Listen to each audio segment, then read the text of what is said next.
Tidak ada?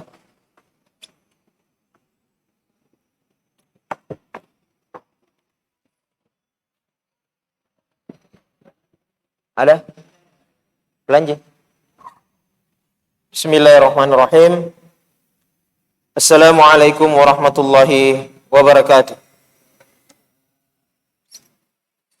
Alhamdulillahilladzi arsala rasulahu bil huda wa dinil haq liyuzhirahu 'ala ad-dini kullihi wa kafa billahi shahida. Asyhadu an la ilaha illallah wahdahu la syarika lah wa asyhadu anna Muhammadan 'abduhu wa rasuluh. Allahumma salli wa sallim wa barik ala nabiyyina Muhammadin wa ala alihi wa sahbihi wa man tabi'ahum bi ihsanin ila yaumiddin wa ba'd.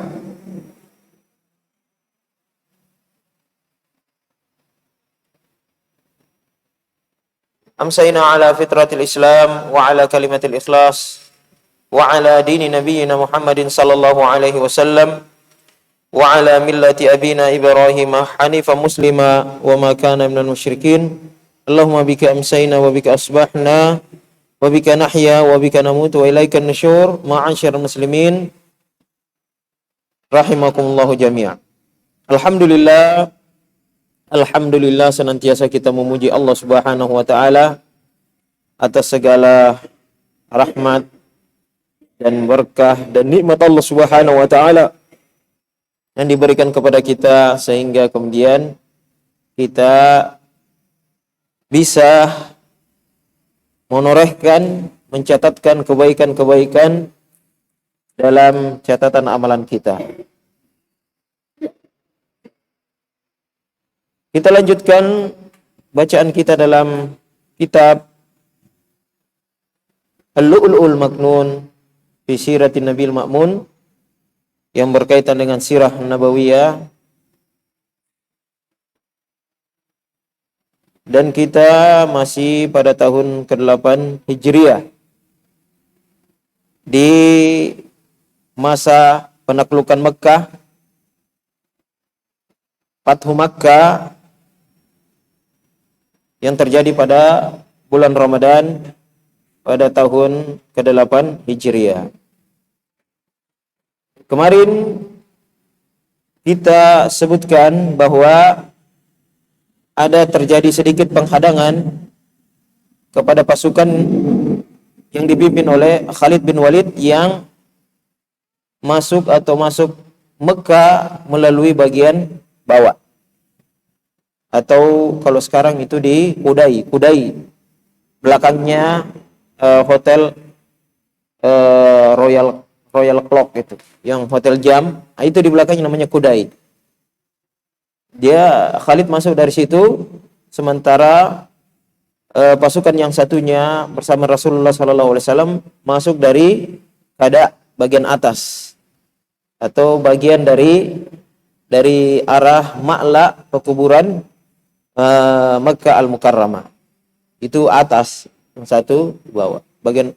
Kalau bagiannya dia yang bagian atas itu utara dan bagian bawah itu selatan.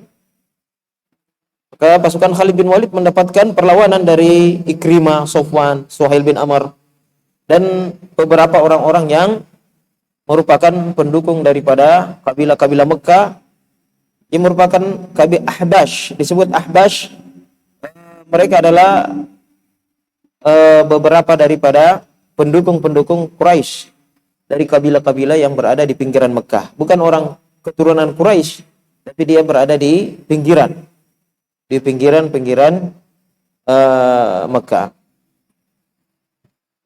Maka pada waktu itu Khalid bin Walid karena Rasulullah SAW berpesan tidak boleh menyerang kecuali kalian diserang.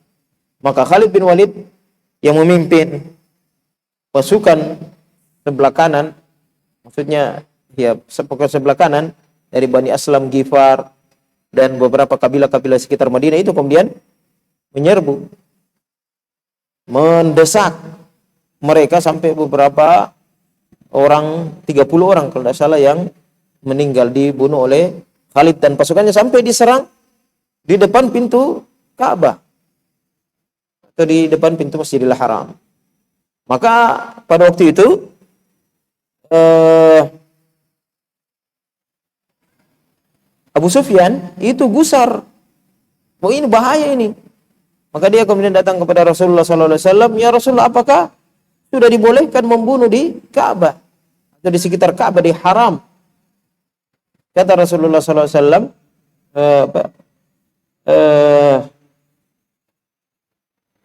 kata Abu Sufyan masih melanyuk, la Quraisy ba'dal yaum, kalau dibolehkan berarti akan habis orang-orang Quraisy, terbunuh semua. Maka Rasulullah SAW mengatakan, man dakhala dara Abu Sufyan fahuwa amin, wa man alqas silaha fahuwa amin, wa man aghlaqa babahu fahuwa amin. Siapa yang masuk di rumahnya Abu Sufyan, maka dia aman. Siapa yang meletakkan senjatanya, aman. Dan siapa yang menutup pintu rumahnya, maka dia aman. Maka kemudian Rasulullah SAW mengirim seseorang untuk menemui Khalid bin Walid dan menyampaikan pesan Rasulullah SAW untuk menahan, tidak boleh menyerang, memasuk atau istilahnya memasukkan kembali pedangnya itu ke dalam sarungnya. Maka Khalid pun dipanggil oleh Rasulullah SAW dan ditanya, lima qatalt wa qad nahaituka anil qital. Kenapa engkau membunuh? Saya sudah larang membunuh. Maka Khalid mengahum bada'una bil qital. Mereka yang memulai memerangi kami, menyerang kami. Wada'u finas silah. Dan menghunuskan pedangnya. Wa ash'aruna bin nabl. Dan melemparkan kami dengan anak panah. Wa qad kafaftu yadi mastata'tu. Dan aku sudah menahan tanganku sebisaku, kata Khalid bin Walid. Tidak boleh juga dalam Islam kita tidak melawan. Ketika sudah terjadi pertempuran, maka wajib bagi seseorang Muslim itu at-thubut di dalam medan pertempuran. Tidak boleh lari. At-tawalli yaumaz zahab termasuk dosa besar. Termasuk dosa besar, bahkan masuk dari 7 dosa yang al-mubiqat. Sab'ul mubiqat di antaranya adalah at-tawalli yaumaz zahab, melarikan diri dari peperangan. Cuma ada 2 kondisi di dalam syariat Islam dibolehkan kita lari dari medan pertempuran ketika sudah bertemu 2 pasukan. Pertama, karena strategi, taktik. Yang kedua, bergabung dengan kekuatan pasukan dari kaum muslimin yang lebih kuat. Misalnya kalau dia kecil, misalnya cuma 7 orang menghadapi 100 orang, dia boleh mundur dan bergabung dengan pasukan yang kelompok pasukan yang lebih kuat, atau mundur untuk melakukan strategi sebagai taktik dalam perang. Itu saja. Illa mutahayyizan liqitalin au mutahayyizan ila fi'ah. Jadi itu saja di dalam Islam yang kemudian dibolehkan kita mengundurkan diri dari medan pertempuran untuk sementara. Maka Rasulullah SAW mengatakan, qada'ullahi khair. Takdir Allah, ketetapan Allah adalah yang terbaik. Kemudian Rasulullah SAW mengatakan, kufu anis silah illa khuza'ah min Bani Bakar. Rasulullah mengatakan, tahan semua pedang, masukkan kembali ke dalam sarungnya, kecuali Bani Huza'ah kepada Bani Bakar. Jadi pada waktu itu semua dilarang kecuali Bani Huza'ah untuk menyerang Bani Bakar. Sebagaimana kita ketahui bahwa penyebab utama Fathu Makkah atau penyebab utama daripada batalnya perjanjian Hudaybiyah adalah karena Bani Bakar ini yang bersekutu dengan orang-orang Quraisy menyerang Bani Huza'ah yang bersekutu dengan Rasulullah SAW. Maka Rasulullah SAW membolehkan kejar. Tapi itu diizinkan sampai sholat asar saja.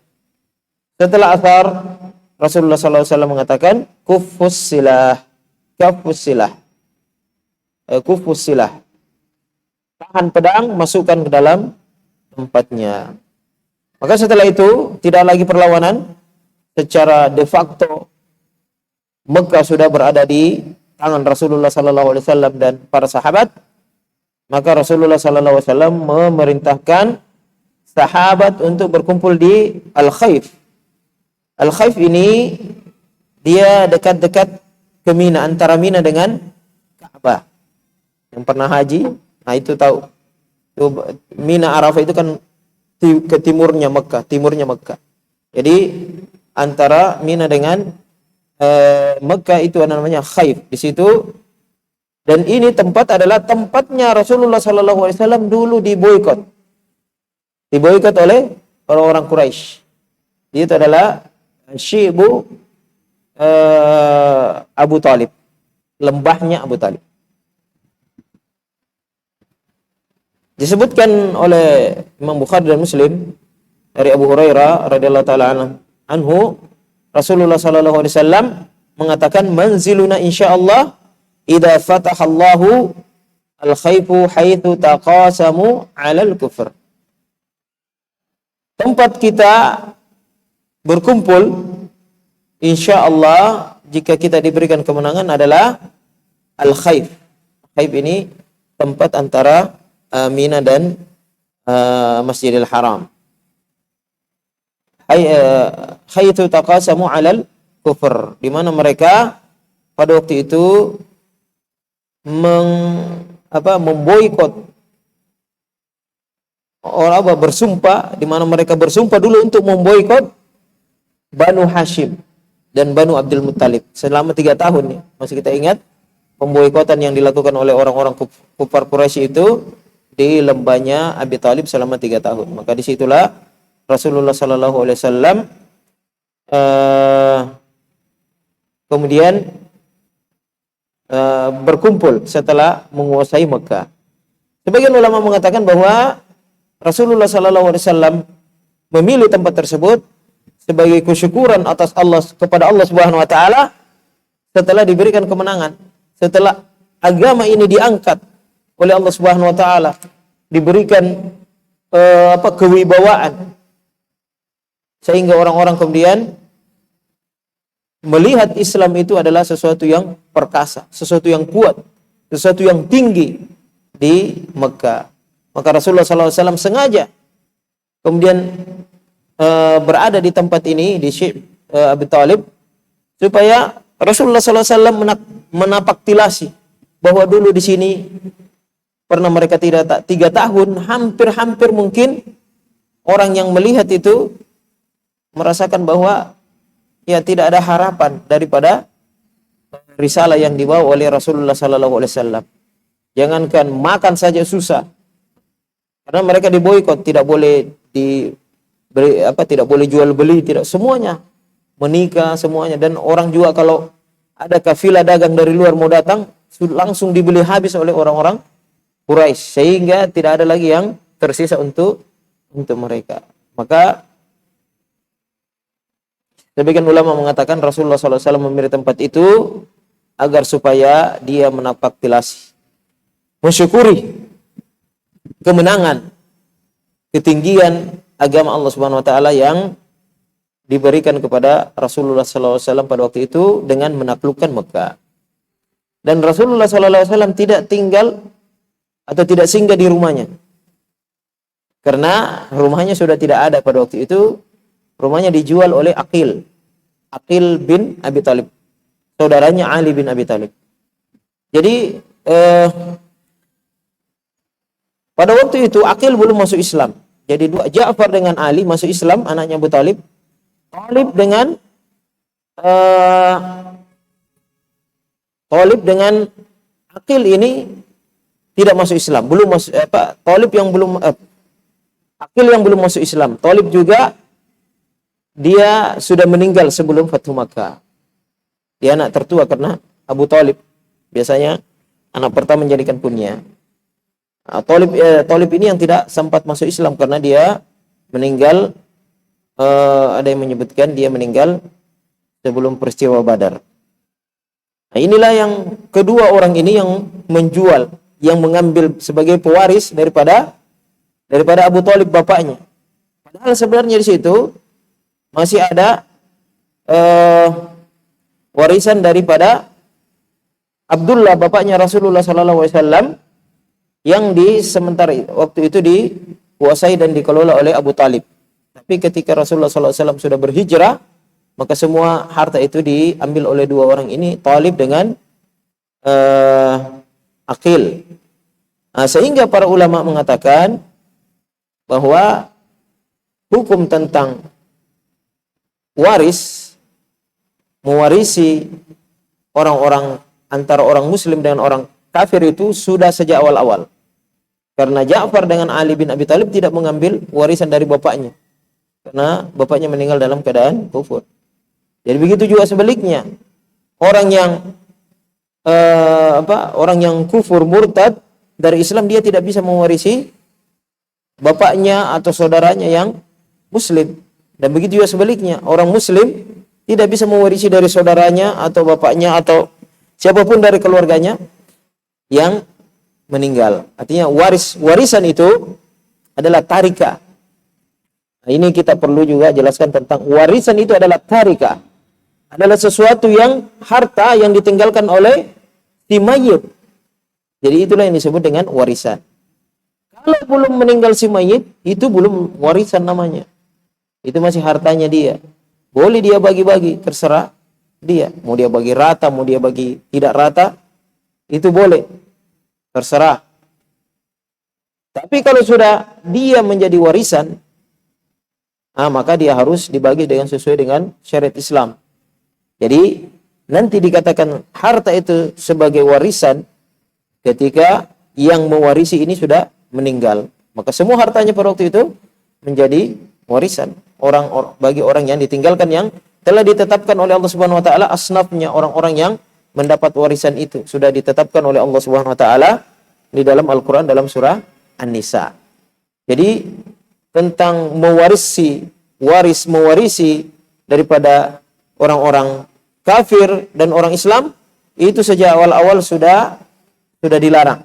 Jadi orang kafir tidak mewarisi orang Islam, begitu juga sebaliknya orang Islam juga tidak mewarisi dari orang kafir. Dan itu terjadi dalam peristiwanya Aqil dan Talib dengan Ja'far dan Ali bin Abi Thalib yang tidak mendapatkan bahagian dari harta bapaknya. Maka ketika Usama bin Zaid bertanya kepada Rasulullah sallallahu alaihi wasallam, "Ya Rasulullah, aina tanzil fi darika bi Makkah?" Ya Rasulullah, di mana kita bermalam? Di mana kita turun? Di mana kita menginap? Apakah di rumahmu di Makkah? Maka Rasulullah mengatakan, "Wa hal taraka aqilun min manzil." Dia mengatakan tidak ada lagi yang ditinggalkan Aqil, semua sudah dia jual. Artinya maksudnya kalau masih ada itu rumah mungkin dia masih mau tinggal, tapi sudah dijual semua oleh Aqil, keperluan hidup. Karena memang setelah perang Ahzab, di situ penduduk Mekah mengalami paceklik, susah kehidupan. Mengalami paceklik sebagai hukuman juga buat mereka karena pernah melakukan hal tersebut kepada Rasulullah sallallahu alaihi wasallam.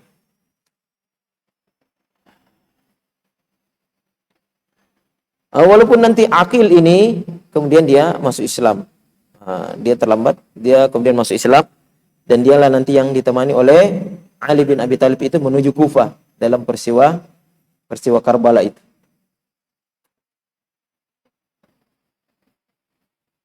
Kemudian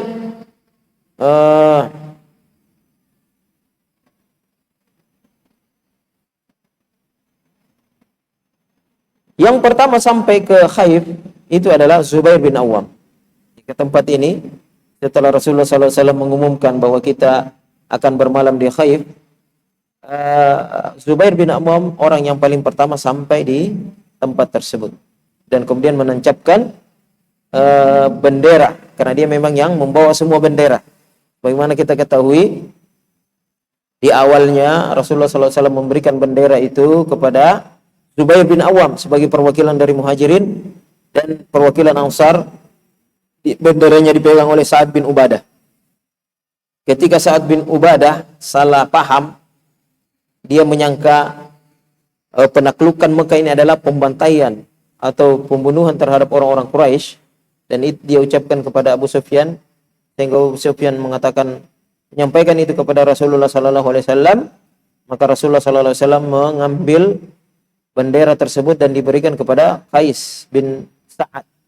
pada anaknya sendiri. Namun Sa'ad bin Ubadah kemudian mendatangi Rasulullah SAW meminta bendera itu dipindahkan, jangan dikasih kepada anaknya karena dia takut dia juga nanti terjatuh pada kesalahan, sehingga kemudian semua bendera diberikan kepada Zubair bin Awam radhiyallahu anhu. Maka Zubair bin Awam ketika sampai ke Khaif ini menancapkan bendera dan kemudian membuatkan tenda untuk Rasulullah SAW dari kulit. Jadi tenda dari kulit. Kemudian Rasulullah SAW memasuki Mekah dari Kada, dari arah timur, kemudian dari utara, dari atas, dari Kada, dari arah pekuburan Ma'la, masuk dengan katibatihil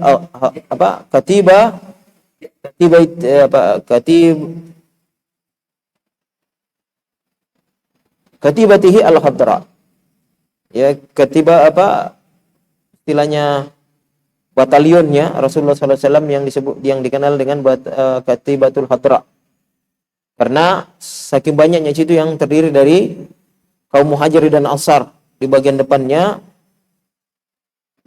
dan Rasulullah SAW masuk ke Mekah, memasuki Mekah itu pada pagi hari, di hari Jumat, 10 hari sebelum berakhirnya bulan Ramadan. Ya, antara tanggal 19 atau tanggal 20, karena bulan Ramadan itu antara 30 dan 30 hari atau 29 hari. Dan Rasulullah SAW pada waktu itu mengendarai unta yang diberi nama Qaswa, dan kemudian dia membonceng, di belakangnya ada Usama bin Zaid, kesayangan Rasulullah SAW, karena bapaknya sudah syahid kan, Zaid bin Haritha yang syahid dalam perang Mu'tah, yang kita sama-sama simak daripada kisahnya beberapa saat atau beberapa bulan setelah masuknya Khalid bin Walid. Dan Rasulullah SAW masuk dengan helm besi. Rasulullah SAW menundukkan kepalanya sampai jenggotnya itu mengenai pundaknya Qaswa, kendaraannya, untanya. Saking tawaduknya Rasulullah SAW kepada Allah Subhanahu Wa Taala, bahwa ini semua tidak terjadi kecuali karena pertolongan Allah Subhanahu Wa Taala, karena kemenangan dari Allah Subhanahu Wa Taala. Wa man nasru illa min indillahil azizil hakim.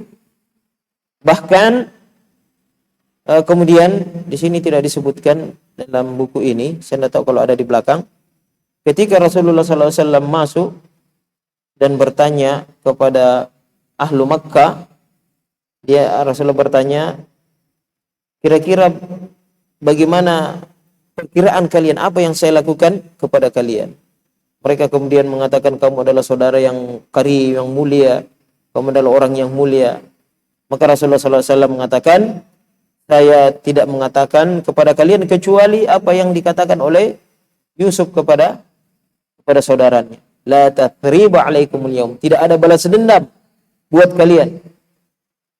Tidak ada balas dendam pada hari ini. Tidak ada kemudian pembalasan akibat daripada yang kalian lakukan dahulu kala.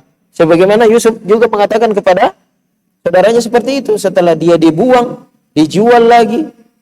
Tapi begitulah al-afu, orang-orang yang pemaaf tetap bisa memaafkan dan memberikan pintu maaf kepada orang-orang yang ia cintai, orang-orang yang dia kasihi. Dan kemudian Rasulullah SAW membaca surah Al-Fath. Inna fatahna laka fatham mubina. Bahkan Rasulullah SAW mengulang-ulangi surah Al-Fath, mengulang-ulangi ayat-ayatnya, diulang-ulangi Rasulullah SAW. Dan memang surah Fathan Mubina itu adalah Fathu Makkah. Fathan Qariba adalah Khaybar. Fathan Mubina adalah Fathu Makkah. Fathan Qariba adalah Khaybar. Jadi setelah Rasulullah SAW tidak jadi masuk melakukan umrah pada peristiwa Hudaybiyah, maka Allah Subhanahu wa taala menjanjikan kepada mereka fathan qariba, yaitu penaklukan Khaybar, yang dimana pada waktu itu sangat banyak harta, sangat banyak kemudian ganimah yang didapatkan oleh para sahabat, sampai ganimah itu tidak dibagi. Rasulullah suruh ambil setiap orang berapa saja yang bisa diangkut, ambil berapa saja yang bisa, sehingga pada waktu itu orang-orang muhajirin yang selama ini ditanggungi, atau kemudian orang-orang Ansar itu membagi dua hasil perkebunannya dengan saudara-saudara muslim dari kaum muhajirin, itu mengembalikan hak tersebut karena saking banyaknya harta yang mereka dapatkan pada penaklukan Khaybar. Jadi fathan mubina adalah Fathu Makkah, fathan qarib adalah penaklukan Khaybar. Kemudian Rasulullah SAW mengunjungi rumahnya Ummu Hani. Ummu Hani ini masih saudaranya, anaknya perempuannya Abu Talib, sepupu Rasulullah SAW. Di situ kemudian Rasulullah SAW mandi dan berwudu. Disebutkan bahwa ketika sudah meninggi sedikit matahari, waktu duha, Rasulullah SAW mendatangi rumahnya Ummu Hani, putri daripada Abi Talib, sepupu satu kali Rasulullah SAW, saudarinya Ali dan Ja'far. Di situ Rasulullah SAW mandi, kemudian sholat 8 rakaat di rumah tersebut, tapi 22 rakaat, bukan 8 sekaligus, tapi 22 rakaat. Sebagian besar ulama mengatakan itu adalah salat duha. Makanya sebagian besar ulama mengatakan bahwa paling banyak salat duha itu 8 rakaat. Nah, di sini juga sebagian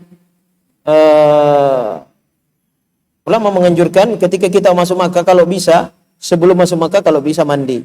Tapi itu susah, apalagi kalau kita bersama rombongan yang banyak, itu susah mandi sebelum masuk Makkah, kecuali kalau kita umrah privat.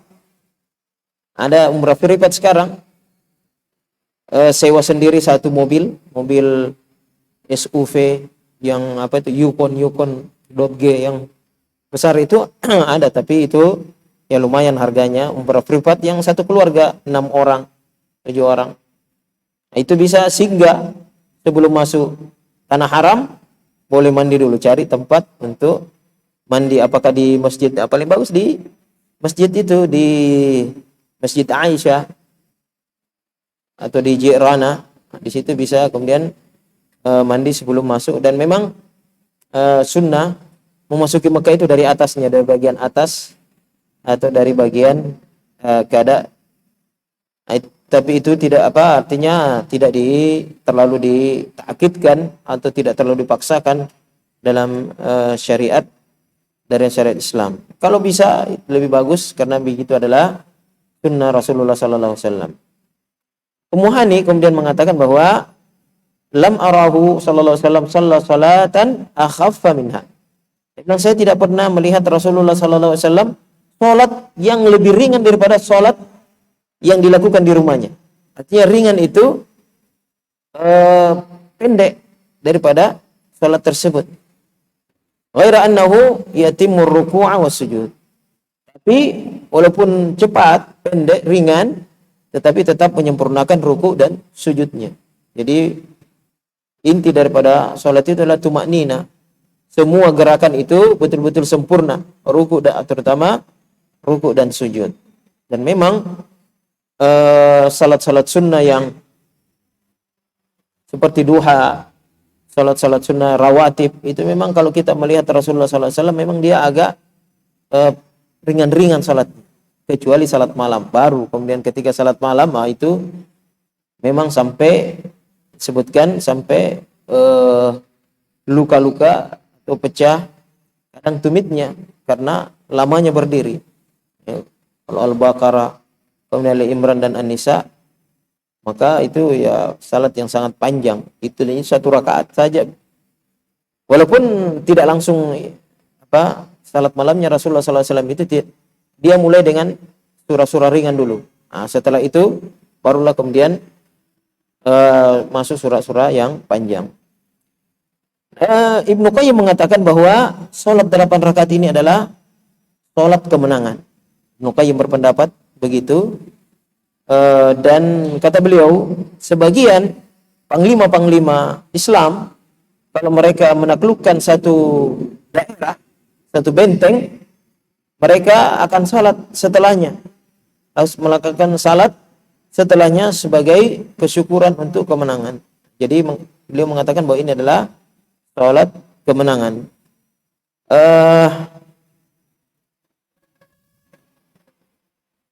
Dan kisah ini juga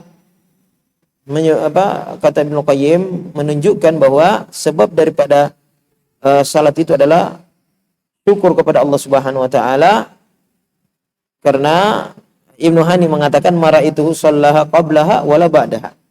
Saya tidak pernah melihat dia salat seperti itu 8 rakaat sebelumnya dan sesudahnya. Dan kata Ibnu Qayyim lagi bahwa diriwayatkan Sa'ad bin Abi Waqqas ketika penaklukan Madain di Iwan Kisra, dia salat 8 rakaat juga. Ya, mengucapkan salam di setiap 2 rakaat. Allah taala alam. Dan sebagian ulama menjadikan peristiwa ini sebagai dalil salat duha 8 rakaat. Dibolehkannya salat duha di 8 rakaat karena memang dilakukan di waktu duha.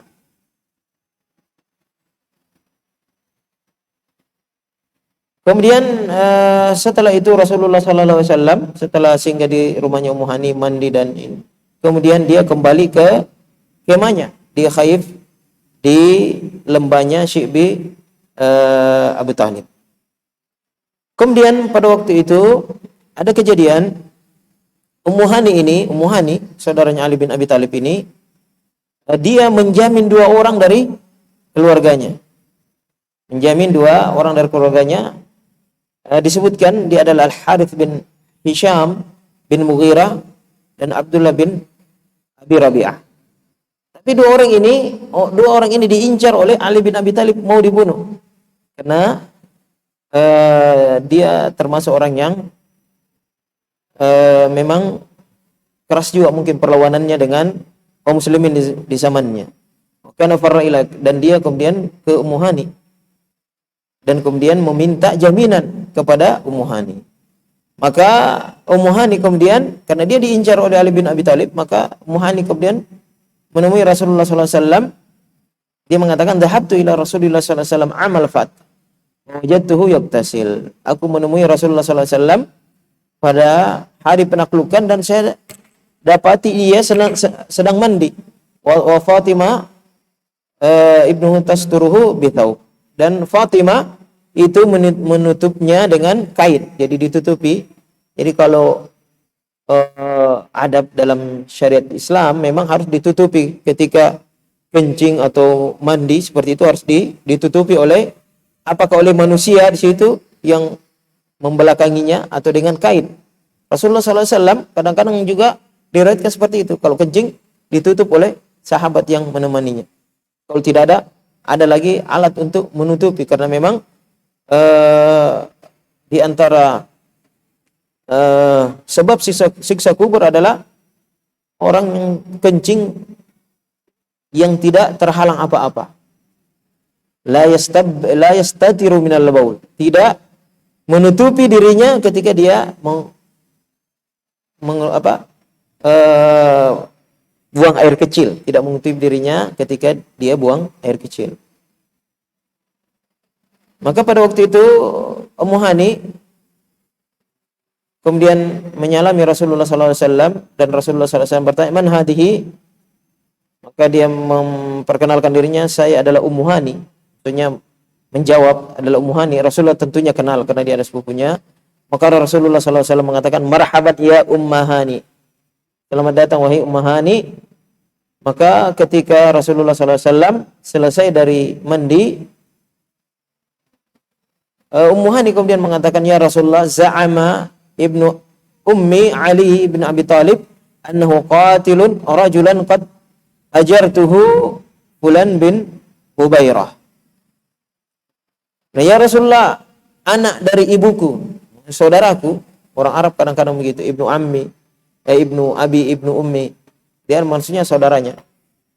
Dia mau membunuh orang yang sudah saya jamin, yaitu si fulan. Tadi Al-Harith bin Hisham bin Mughirah dan Abdullah bin Abi Rabi'ah. Maka Rasulullah sallallahu alaihi wasallam mengatakan, qad ajarna man ajarti ya Ummu Hani. Kata Rasulullah sallallahu alaihi wasallam, kami jamin orang yang engkau jamin wahai Ummu Hani. Dan begitu di dalam syariat Islam. Di dalam Islam, siapa yang menjamin dari kalangan kaum muslimin, walaupun dia orang yang paling di bawah teratanya, golongannya paling di bawah, ketika dia menjamin seseorang yang bukan orang muslim, maka semua sampai di atas itu harus turut serta dalam menjamin. Jadi semua harus menjamin. Kalau ini dia menjamin, ada yang menjadi penjaminnya, maka semuanya sampai di atas itu semuanya harus menjamin. Begitulah dalam kesetaraan. Jadi siapa menjamin seseorang, biasanya ini ketika orang masuk di wilayah yang kaum muslimin, ada yang jamin dari kaum muslimin, maka semua kaum muslimin yang lain harus menjamin orang tersebut. Anda seperti di luar Islam, di luar harus, kalau yang menjamin yang di bawah, kalau yang di atas tidak mau, ya tidak jadi. Nah, kalau dalam Islam tidak. Maka semuanya sama dalam penjaminan. Jadi ketika ada yang menjamin, maka semuanya ikut menjamin orang tersebut. Kemudian Rasulullah SAW mendatangi Masjidil Haram untuk melakukan tawaf dan membersihkan Ka'bah yang pada waktu itu masih ada berhala-berhala, masih ada patung-patung di sekelilingnya berjumlah 360 patung. Dan pada waktu itu Muhajir dan Ansar kemudian mengelilingi Rasulullah SAW. Semuanya full. Rasulullah SAW dikelilingi, Rasulullah SAW kemudian bertahlil la ilaha illallah. Dan kemudian bertakbir, dan kemudian Rasulullah SAW mendatangi Hajar Aswad. Kemudian dia menyentuhnya, tapi menyentuhnya pada waktu itu dengan tongkat yang punya kepala. Ada tongkat yang punya kepala itu disebut dalam bahasa Arab mihjan. Jadi disentuh pakai tongkat, jadi boleh saja. Tapi sekarang susah. Mendekati Hajar Aswad itu sangat sulit. Karena itu menjadi pusat dan dia cuma satu. Ya minimal kalau bisa dipegang alhamdulillah. Kalau bisa dicium lumayan tetapi kita akan berdesak-desakan dan kita pasti siku di situ. Karena satu tempat dan cuma satu yang bisa melakukan kegiatan itu pada saat yang waktu yang sama. Makanya ada pertanyaan fikih, ibadah apa yang cuma bisa dilakukan oleh satu orang pada waktu yang sama? Ya cium Hajar Aswad. Karena tidak bisa dua kepala masuk dalam lubang tersebut. Itu pun kalau sekarang masuk ke Hajar Aswad itu, kita masuk dari sisi manapun, pasti keluarnya sama. Keluarnya lewat atas, diangkat sama orang. Dan tidak mungkin bisa balik lagi. Biasanya diangkat. Makanya tidak dianjurkan orang yang ihram pergi di situ. Kecuali kalau ihram bohong-bohongan. Ihram pakai celana di dalam. Maksudnya sudah cuma pakai baju ihram, tapi dia tidak ke dalam keadaan ihram atau ke dalam muhrim. Kalau masih pakaian ihram ke situ, wah bisa-bisa telanjang bulat keluar. Kalau orang itu ya orang karena saking banyaknya orang yang tertuju pada satu tempat.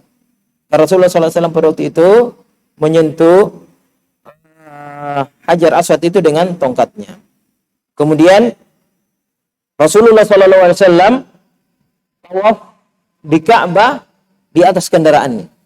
Makanya boleh itu tawaf di atas kendaraan, terutama bagi orang yang tidak kuat jalan.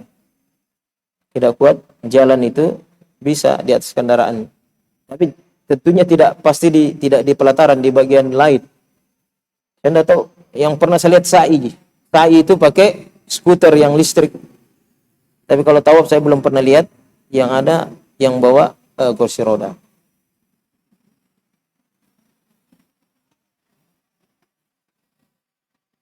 Maka pada waktu itu Rasulullah sallallahu alaihi wasallam melihat ada 360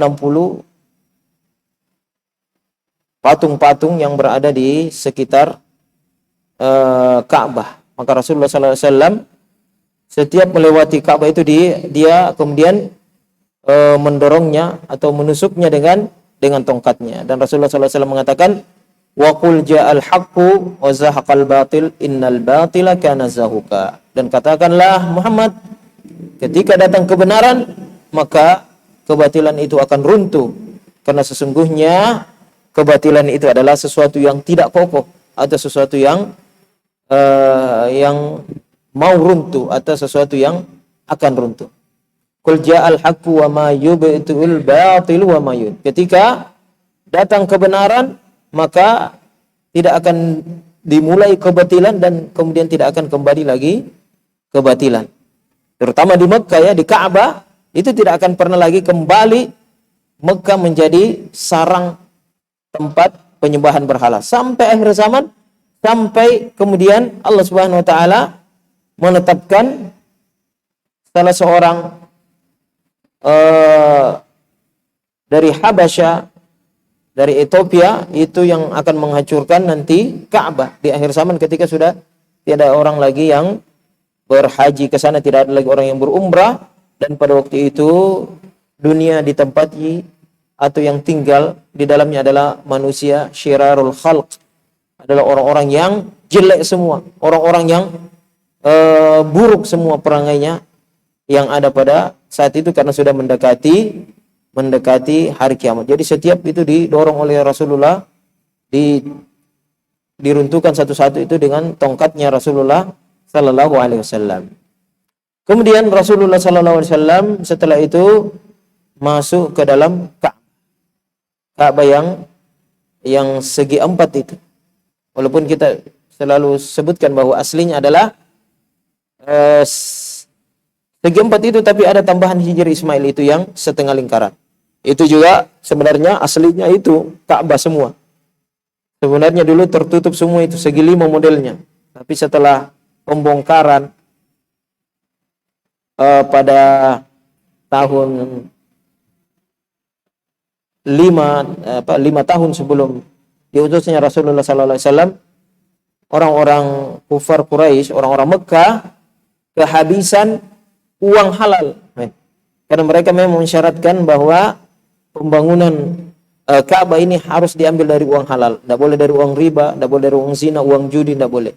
Maka semua dari uang halal, yang dari perdagangan itu saja yang dipakai. Sehingga kemudian setengah lingkaran ini cuma sekitar mungkin 2 meteran itu yang bisa kemudian mereka bangun, tidak bisa sampai semuanya karena mereka kehabisan uang atau penghasilan yang halal untuk membangun Ka'bah. Maka Rasulullah sallallahu alaihi wasallam memanggil Utsman bin Talha yang merupakan al-hijabah, yang memegang kunci Ka'bah selama ini secara turun-temurun di tradisi orang-orang Quraisy. Jadi Utsman bin Talha ini yang memegang kunci Ka'bah itu. Dan sampai sekarang pun masih dari keturunannya beliau yang memegang kunci Ka'bah. Jadi raja pun kalau mau masuk ke situ, dia minta dari keturunannya ini, Utsman bin Talha. Masih dari kabilahnya yang kemudian yang memegang kunci Ka'bah sampai sekarang. Maka kemudian Utsman bin Talha mendatangi ibunya dan meminta, jadi ibunya di awal pertama kali kemudian dia tidak mau untuk menyerahkan kunci itu, namun kemudian dia menyerahkan kunci tersebut. Mungkin dia takut kalau kehormatan itu, memegang kunci Ka'bah ini ada kehormatan yang sampai tidak dikembalikan lagi nanti kepada keluarganya mereka. Maka Rasulullah SAW kemudian mengambil kunci Ka'bah itu dari Utsman bin Talha, dan membuka pintu Ka'bah. Sebagaimana yang kita sebutkan dalam sejarah pembangunan Ka'bah yang kedua yang dilakukan oleh orang-orang Quraisy. Sebenarnya pintu Ka'bah itu di awalnya itu biasa kayak begini. Pintu Ka'bah itu dibawa rata, jadi orang bisa dengan mudah masuk. Nah, setelah direnovasi atau dibangun ulang oleh orang Quraisy, dia tinggikan pintunya. Jadi membutuhkan tangga lagi untuk naik masuki pintunya Ka'bah itu. Karena orang-orang Quraisy tidak mau kemudian tidak mau sembarang orang yang masuk. Dan dulu pintu Ka'bah itu dua sebelum dibongkar. Satu pintu tempat masuk, satu pintu tempat keluar. Tapi setelah direnovasi cuma satu saja pintu, itu pintu masuk dan pintu keluar. Maka kemudian Rasulullah SAW sebelum masuk memerintahkan Umar bin Khattab untuk mencabut semua gambar-gambar yang ada di dalam, gambar-gambar kemusyrikan. Jadi mereka itu sampai di dalam Ka'bah pun mereka gambar-gambar itu, gambar-gambar kemusyrikan. Gambar-gambar apa yang mereka, ada gambarnya Nabi Ibrahim, ada gambarnya Maryam, ada gambar-gambar orang-orang saleh yang mereka sembah dalam. Ada yang dalam bentuk kulit, ada yang ya bentuk poster-poster. Ada juga yang kemudian digambar di dinding Ka'bah. Maka Umar kemudian masuk dan mengambil semua itu.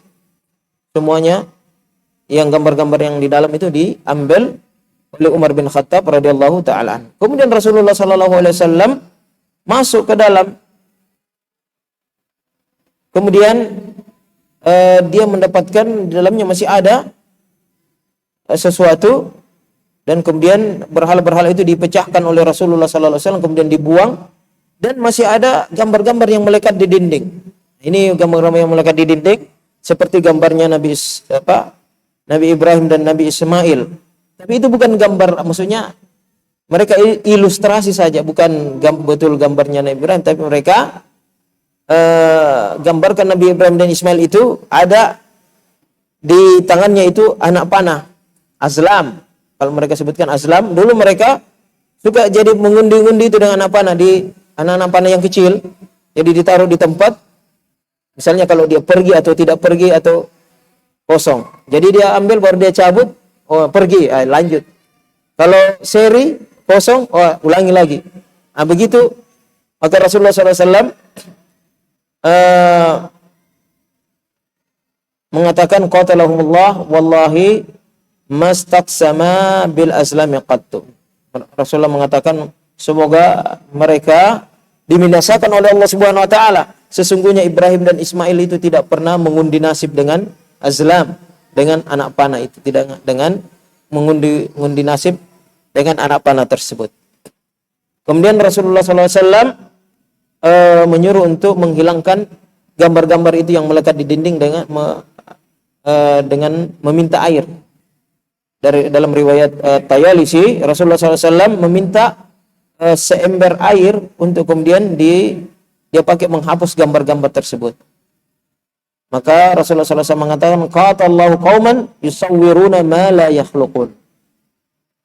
Semoga Allah Subhanahu wa taala membinasakan kaum yang menggambar sesuatu yang mereka tidak ciptakan. Maka sebagian ulama, ijma ulama, gambar yang dilukisan dengan tangan dengan makhluk yang bernyawa yang lengkap, maka itu adalah sesuatu yang dilarang, dilaknat, dan mereka nanti akan diperintahkan di hari kiamat untuk menghidupkan gambar-gambar mereka. Adapun masalah fotografi, ini adalah perbedaan pendapat di kalangan ulama. Apakah itu gambar ataukah dia seperti cermin? Cermin kan kalau kita bercermin ada gambar kita di dalam. Maka sebagian ulama yang masih mengharamkan, bahkan mereka tidak mau direkam video, tidak mau, apalagi difoto, kecuali darurat itu KTP dan paspor baru mereka mau. Sebagian masih memasukkan itu dalam gambar ini, hukum gambar. Sebagian ulama diantaranya Syekh Utsaimin mengatakan bahwa itu seperti kalau kita di cermin. Jadi foto kita sendiri, bukan kecuali kalau kemudian sudah diedit lagi, diedit. Ya, sudah tidak sama dengan aslinya. Ada kan orang mengedit itu. Hitam bisa dikasih jadi putih. Kemudian banyak bekas-bekas luka di mukanya dikasih halus. Nah, itu sudah masuk dalam hukum-hukum menggambar karena sudah bukan tidak sesuai dengan istilah. Karena dia edit juga itu kan pakai tangan itu menghapus-hapus. Nah, kalau foto kan cuma cermin saja atau pantulan daripada cahayanya dia, pantulan dari gambarnya dia. Sebagaimana kalau dia orang bercermin. Wallahu taala alam. Dalam masalah ini ya kita tidak usah berkeras karena itu memang adalah sesuatu yang khilaf di kalangan ulama. Kemudian Rasulullah SAW menutup pintu Ka'bah. Rasulullah SAW pada waktu menutup pintu Ka'bah itu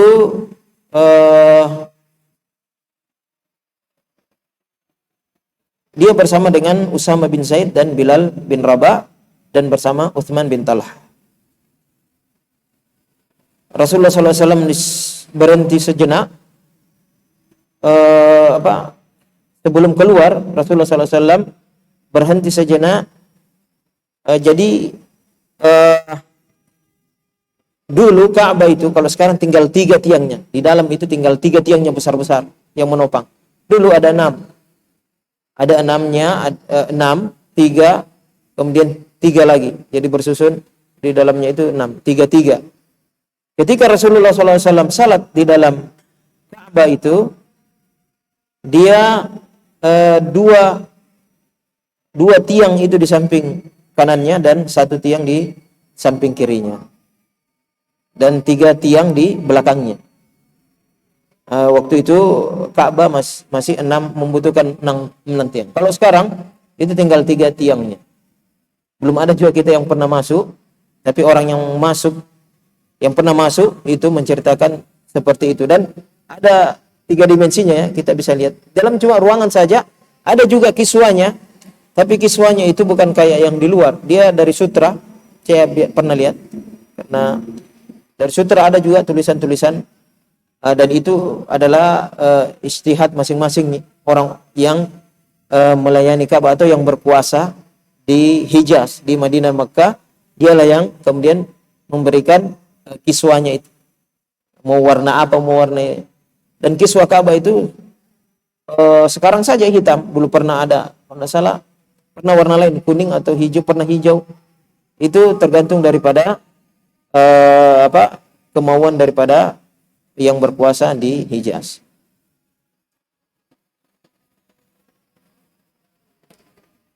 Maka pada waktu itu ketika Rasulullah SAW keluar, maka orang pun berkumpul di sekeliling Rasulullah SAW.